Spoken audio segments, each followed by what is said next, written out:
Imagine कीजिए कि आप अपने फैमिली के साथ या फ्रेंड के साथ छुट्टियां मनाने पहाड़ों पर जाते हैं ट्रैकिंग करने के लिए, और इसी पहाड़ की चढ़ाई के दौरान आपको एक झील मिलती है जिसमें आपको इंसानों की हड्डियां नज़र आती हैं, और वो भी कोई एक दो नहीं बल्कि सैकड़ों की तादाद में।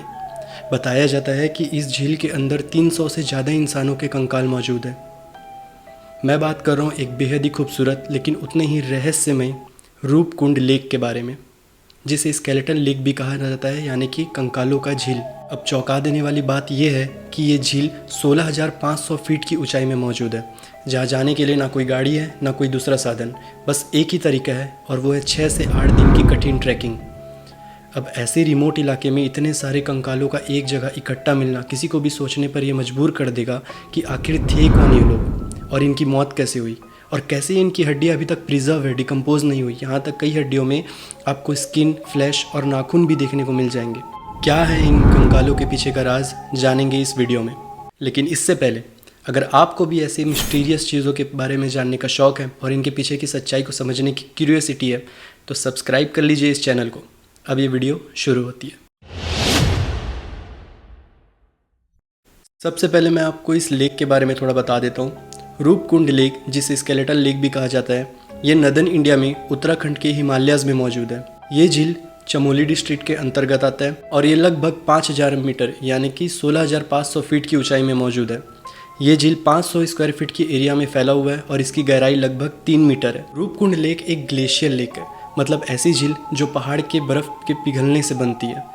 अब ज़्यादातर तो ये झील जमी हुई होती है, लेकिन जब गर्मी में ये बर्फ़ पिघलती है तब नज़र आता है कंकालों का खौफनाक नज़ारा। इस झील में कंकालों को सबसे पहले 1942 में नंदा देवी नेशनल पार्क के फॉरेस्ट रेंजर हरि किशन मेदवाल ने देखा था। पहले लोगों को लगा कि ये हड्डियाँ उन सोल्जर्स की होंगी जो किसी पुराने वॉर में मारे गए होंगे, लेकिन चौंका देने वाली बात यह है कि इन सभी की मौत एक ही वजह से हुई है, सर पे किसी चीज़ के जोर से लगने से। रिसर्चर्स का कहना है कि इनकी मौत एक एक्सट्रीम वायलेंट हेल स्टॉर्म की वजह से हुई है। लेकिन सवाल ये है कि ये लोग कौन थे और ये ऐसे रिमोट इलाके में करने क्या गए थे। वहाँ के लोकल्स का कहना है कि ये कोई घटना नहीं बल्कि एक श्राप का नतीजा है।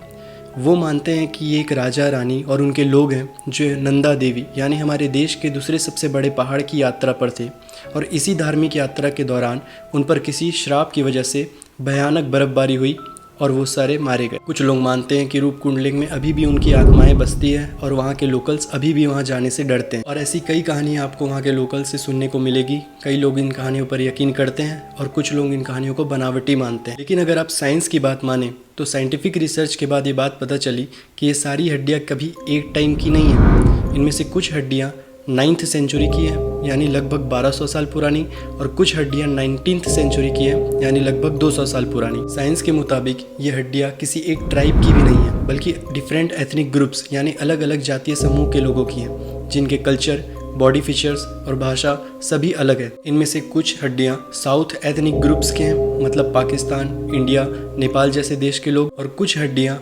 मेडिटेरेनियन एथनिक ग्रुप्स की हैं यानी कि ग्रीस, इटली, टर्की के लोगों। यानी कि रूपकुंड लेक के पास किसी ज़माने में इंटरनेशनल ट्रैवलर्स या पिलग्रिम्स यानी कि वो लोग जो अपने किसी धर्म से जुड़े यात्रा पर निकलते हैं, ऐसे लोगों का इस झील से गुजरना हुआ है और अलग अलग समय में ये झील मौत का सबब बनी है। और इनके स्कल यानी कि सर की हड्डी के गहरे गोल जख्म ये बात बताते हैं कि इन अलग अलग टाइम में इन सब की मौत एक ही वजह से हुई है, और वो है एक एक्सट्रीम वायलेंट हेल स्टॉर्म जो सीधे इनके सर पर लगा और तुरंत हुई मौत का कारण बना। लेकिन अगर आप अभी की बात करें तो रूपकुंड लेक एक बहुत ही खूबसूरत टूरिस्ट प्लेस बन चुका है, जो हर साल हज़ारों ट्रैकिंग का शौक़ रखने वालों को अपनी ओर आकर्षित करता है। हर साल हज़ारों ट्रैकर्स यहाँ आते हैं, जिससे गवर्नमेंट को अच्छा रेवेन्यू मिलता है और वहाँ के लोकल्स को गाइड, रूम रेंट और फूड सर्विस के जरिए रोज़गारी भी मिलती है। कई साइंटिस्ट मानते हैं कि रूपकुंड लेक की मिस्ट्री साइंस ने सॉल्व कर दी है, लेकिन कुछ एक्सपर्ट आज भी इस एक्सप्लेनेशन से सेटिस्फाई नहीं है। इसलिए दुनिया के कई कोनों में रूपकुंड लेक की मिस्ट्री के ऊपर आज भी रिसर्च हो रहे हैं। हो सकता है आने वाले समय में बर्फ में दबे कुछ और चौंका देने वाले सच बाहर आ जाए। मिस्ट्री सिर्फ एक कहानी नहीं होती बल्कि क्लू होती है किसी बड़े डरावने सच की, जिसे जानने से लोग अक्सर डरते हैं। और ये सिर्फ किसी झील की बात नहीं है, ऐसे कई मिस्टीरियस प्लेस हमारी इंडिया में और पूरी दुनिया में मौजूद है, जिनके ऊपर मैं आने वाले समय पे वीडियो लाने वाला हूँ। अगर आपको भी उनके पीछे का राज जानना है तो सब्सक्राइब कर लीजिए इस चैनल को। शुक्रिया।